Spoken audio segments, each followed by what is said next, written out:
Picture this. You are at a party. The room is full of people you either know or are in the process of knowing.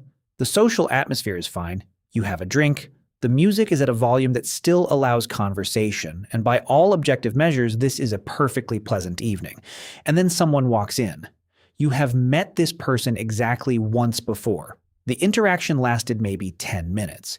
Nothing dramatic happened. No insult was thrown, no obvious transgression committed, no moment that would hold up in a court of social grievance as clear evidence of wrongdoing.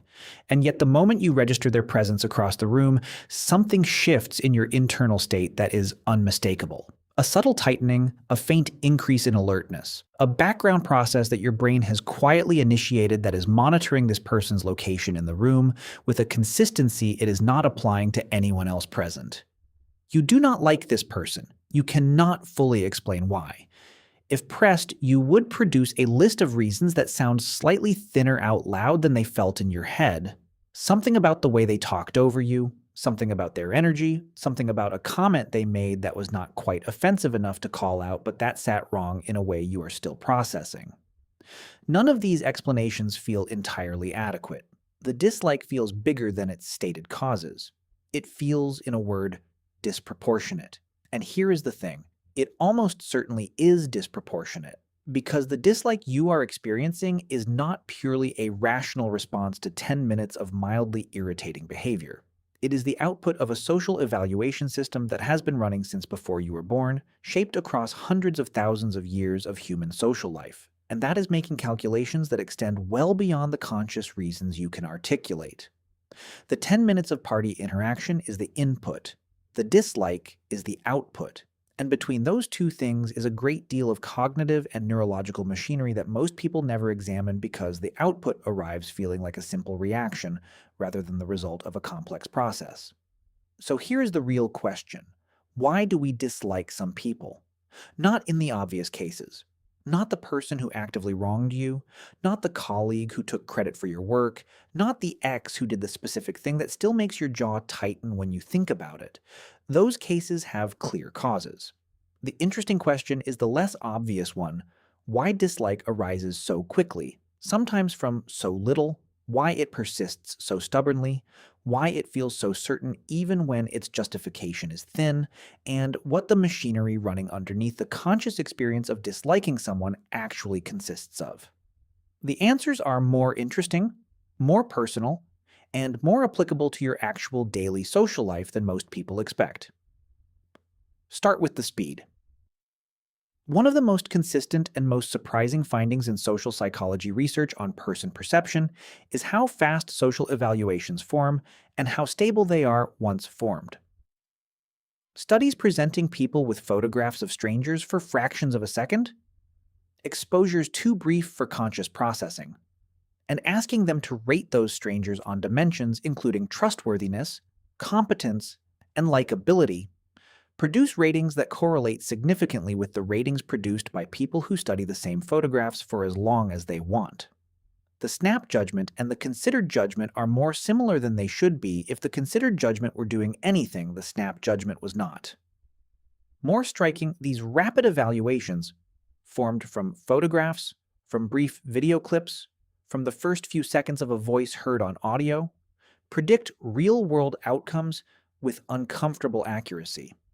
The perceived competence of political candidates from photographs alone correlates with election outcomes. The perceived trustworthiness of financial advisors from photographs correlates with client retention. The speed with which social evaluations form is not a feature of casual social life that disappears in consequential contexts. It is a feature of how the social evaluation system works, period. Why does the system work this fast? Because speed was the original design requirement. The social evaluation system that produces the rapid like-dislike response was not designed for parties or professional networking events. It was shaped across the long span of human social evolution for environments where the accurate rapid assessment of other individuals was a survival-relevant skill, and where the cost of a slow, careful, evidence-gathering approach to that assessment was occasionally very high. Getting the threat assessment right on the person approaching your group from an unfamiliar direction mattered in ways that justified whatever cognitive resources were dedicated to doing it fast.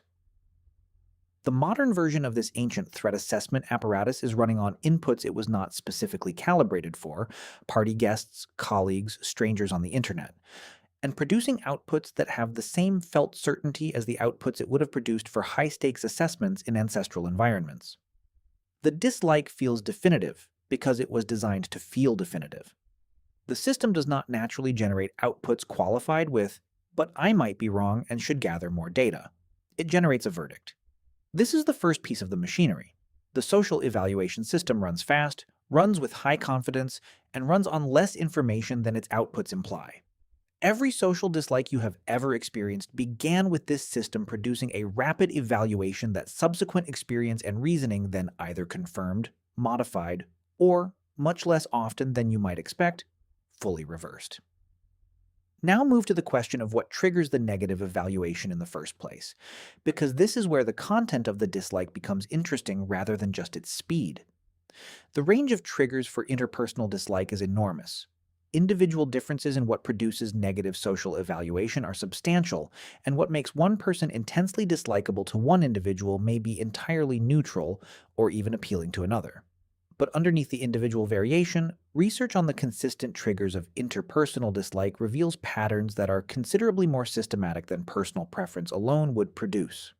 Perceived inauthenticity is one of the most consistent triggers of dislike across a wide range of studies and across a wide range of populations.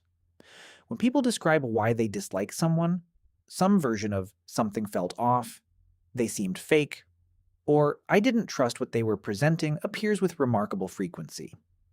The dislike here is not a response to specific behavior, but to a meta-level signal: the assessment that the behavior being presented does not accurately represent the person producing it. The detection of inauthenticity is a specialized social cognitive function with a long evolutionary history. In a social species where cooperation was essential for survival and where defection from cooperative arrangements was a significant threat to individual welfare, the ability to detect individuals who were presenting false information about their intentions, capabilities, or commitments was enormously valuable. People who could reliably identify performers, individuals presenting a social image that did not correspond to their actual behavioral dispositions, were better at avoiding the costs that cooperative relationships with defectors imposed. The modern detection system is sensitive to a range of authenticity signals: micro-expressions that do not match stated emotions, vocal tone that does not match verbal content, behavioral inconsistencies across contexts, the specific quality of performed versus engagement in conversation. None of these signals are perfectly reliable, and the system produces false positives. People who are shy, anxious, or neurologically atypical may produce authenticity signals that register as inauthenticity without any actual deception being involved. But the system runs anyway, and its outputs arrive as the felt sense that someone is performing rather than being, which triggers dislike with a reliability that does not require conscious identification of specific signals. Status signaling behavior is another consistent trigger. And this one is worth examining carefully because it operates in ways that most people do not fully recognize in their own reactions. Humans are exquisitely sensitive to status-relevant social behavior. The ways in which individuals position themselves relative to others in social hierarchies, claim or disclaim status, and manage the status implications of their interactions. This sensitivity is ancient, and is not something that civilized social norms have significantly muted, despite considerable cultural effort in some contexts to pretend otherwise. When someone in a social interaction makes moves that function to claim status at other people's expense, name-dropping, one-upping, subtle put-downs framed as humor, interrupting, speaking over others, monopolizing social space, the dislike that results in observers and targets is not simply a response to rudeness. It is a response to status aggression. The social evaluation system identifies behavior that functions to lower others' position in the group hierarchy, and it responds to that identification with the dislike that, in ancestral social contexts, would have been a motivator for coalition building against individuals who destabilized group social structure through excessive status competition. The person at the party who keeps steering conversations back to their own achievements, who can't hear about someone else's experience without immediately producing a bigger version of their own, who treats social interactions as competitions to be won rather than exchanges to be had. By the way, if you want to go even deeper into the secret lives of ancient humans, I just launched a full course called The Secret Lives of Ancient Humans. 10 modules, 3+ hours of content covering everything we never talk about on YouTube. What they feared, how they communicated, what hunted them, and much more. Plus an exclusive PDF guide included. Link in the description. See you inside. This person triggers dislike not because their achievements are irritating, but because their behavior pattern reads as status aggression against everyone in proximity. The dislike is a social immune response. Moral incongruence is a third major trigger category that is both widely operative and widely underappreciated as an explanation for interpersonal dislike. Humans are moral creatures in the specific sense that they maintain internalized norms about how people should behave, what obligations they have to others, what kinds of treatment are acceptable, and what kinds of people merit social inclusion versus exclusion. These norms vary between individuals, between cultural contexts, and between social groups, but the existence of internalized moral norms and the emotional response to their violation is universal. When someone's behavior or expressed values fall outside the range that a person's own moral framework considers acceptable, even if the violation is not directed at them personally, even if it does not affect them materially, dislike results. The dislike is an emotional signal that this individual's presence in the social group represents a potential norm violation risk, a threat to the cooperative social environment that depends on shared behavioral standards. The irritation you feel about how a colleague treats the administrative staff, even when you are not the administrative staff, is this mechanism operating.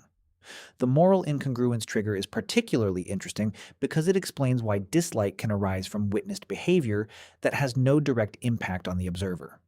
You can dislike someone intensely for how they treat a waiter, for how they talk about people who are not present, for how they handle a situation that does not involve you at all. The dislike is not personal in the immediate sense. It is a normative evaluation that has social group function rather than purely individual function. Now move to one of the most fascinating and least flattering mechanisms underlying interpersonal dislike. The dislike that arises not from something wrong with the other person, but from something uncomfortable about what they reflect back at you. This is the territory that psychology describes under terms like projection and shadow recognition, and it is the mechanism that produces some of the most intense and least proportionate dislikes in human social life. The basic dynamic is this: qualities that people find uncomfortable or unacceptable in themselves, traits they have suppressed, denied, or been shamed for, tend to produce strong negative reactions when those same qualities are visibly present in other people. The person who has worked hard to suppress their own arrogance may find arrogance in others disproportionately irritating. The person who has suppressed their laziness may find other people's relaxed relationship with productivity enraging. The person who has denied their own desire for attention may find attention seeking in others uniquely insufferable.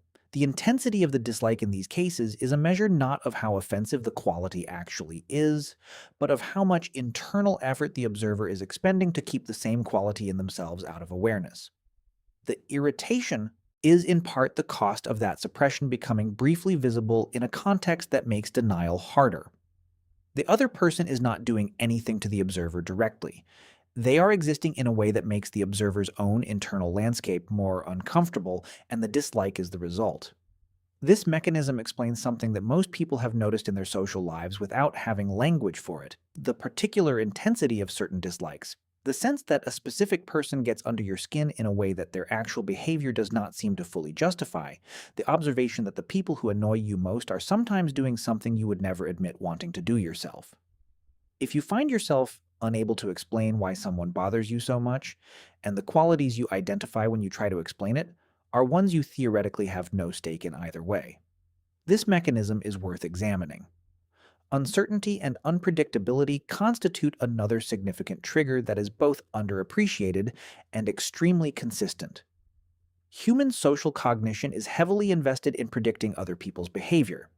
The ability to model another person's likely responses, to anticipate how they will act in given situations, to have a reliable mental model of who they are and what they will do.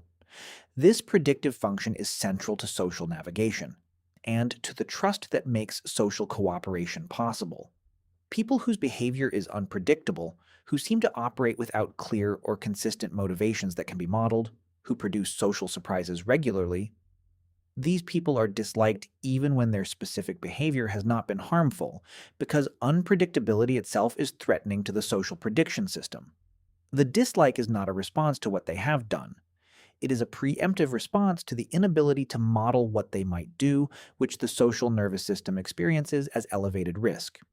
This explains why someone can be disliked for being hard to read, a quality that in itself carries no negative behavioral implication, but that triggers the social prediction system's threat response because it represents a modeling failure rather than a model of threat.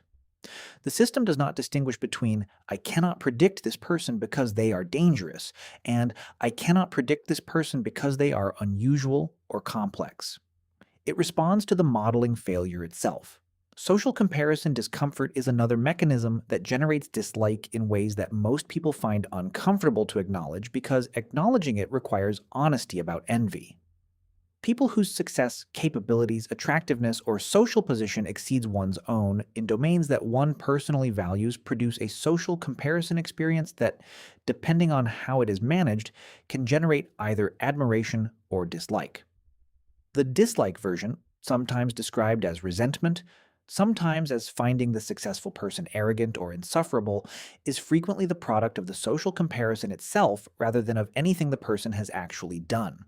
The transition from admiration to dislike in upward social comparisons is influenced by perceived similarity and perceived deservingness. When we see someone as similar to ourselves and more successful in a domain we care about, the social comparison is threatening in a way that the success of someone clearly different from us in a relevant dimension is not. The colleague who gets the promotion you wanted triggers more intense social comparison discomfort than the colleague who gets a promotion in a department you never had any interest in. The dislike that results in the first case is, in significant part, the discomfort of the comparison expressed outward as a judgment about the person. The deservingness attribution is the cognitive move that makes the dislike feel justified rather than envious. If the successful person's success can be attributed to luck, unfairness, manipulation, or qualities that are not admirable, if the model of why they have what they have can be made to not involve them actually being better at the relevant thing than you are, the social comparison discomfort decreases, and the dislike can feel principled rather than envious. This is why the dislike of successful people so often arrives packaged with specific criticisms of how they achieved their success or what kind of person they are. The criticisms may be accurate. They may also be doing work that has more to do with managing social comparison discomfort than with honest evaluation. The physical dimension of interpersonal dislike is real, documented, and rarely discussed honestly because it sits in uncomfortable territory. Human social evaluation responds to physical appearance signals that were relevant in ancestral environments. Signals associated with health, genetic quality, dominance, and group membership, in ways that produce consistent biases in social judgment. These biases operate without conscious awareness and produce outcomes in how people are perceived and treated that have nothing to do with who those people actually are. The discomfort of acknowledging this does not make it less real. Certain facial features, certain movement patterns, certain aspects of physical presentation trigger automatic negative evaluations that the social cognition system then constructs reasoning around. The construction of reasoning after the fact of the automatic evaluation is one of the most consistent findings in social psychology. People produce explanations for their social judgments that feel like the causes of those judgments but are actually post hoc rationalizations of outputs that were produced before any reasoning occurred. The dislike came first. The reasons came second. The familiarity effect works in both directions with interpersonal dislike, and the negative direction is often less discussed than the positive. Repeated exposure to a neutral stimulus generally increases liking. The mere exposure effect is well documented and powerful, but repeated exposure to a stimulus that has been negatively evaluated produces the opposite result, intensifying dislike rather than moderating it. Once a negative evaluation of a person is established, repeated encounters with that person provide ongoing opportunities for confirmation bias to operate, for ambiguous behavior to be interpreted through the lens of the existing negative evaluation in ways that confirm and strengthen it. This is why interpersonal dislikes, once established, are so resistant to update even when the other person's behavior is not consistently providing new evidence of the qualities that triggered the initial evaluation. The negative frame, once in place, processes neutral or ambiguous inputs as confirmatory. The same comment that would be interpreted charitably from a liked person is interpreted uncharitably from a disliked one. The same facial expression that reads as confident in someone you like reads as arrogant in someone you do not. The evaluation is not reading the behavior. The behavior is being read through the evaluation. Breaking an established interpersonal dislike therefore requires something strong enough to penetrate the confirmation bias filter, typically either a very compelling positive experience that cannot be reframed as negative, or a deliberate cognitive effort to actively consider alternative interpretations of the disliked person's behavior, rather than defaulting to the existing evaluation framework. This is effortful. It requires motivation that disliked relationships do not naturally generate, and it explains why most established interpersonal dislikes persist indefinitely rather than being revised by subsequent experience. What to do with all of this is worth addressing directly, because the point is not purely descriptive. Understanding the machinery underlying interpersonal dislike creates the possibility of relating to it differently. Not by suppressing it, which does not work and is not desirable, since the dislike system is doing real evaluative work even when it is imprecise. But by holding the rapid verdicts with slightly more looseness, by asking occasionally whether the intensity of a specific dislike is proportionate to its stated causes or whether something else is operating, by noticing when a dislike feels more about what the other person reflects back at you Evaluation than about system what has they are filed actually under a doing. category it formed The person years at the ago party for who triggers unrelated that reasons. particular tight The thing, dislike the will one you arrive cannot fully regardless. explain, The may question be of what doing you do something with it worth after it tracking, arrives is where or the they may be interesting part triggering a of being a pattern social recognition primate with a system brain that can pattern reflect on matching its own something from your processes personal actually history begins. that has nothing to do with this individual person. Or they may be exhibiting a quality that you find uncomfortable in yourself. Or they may simply have a face that your social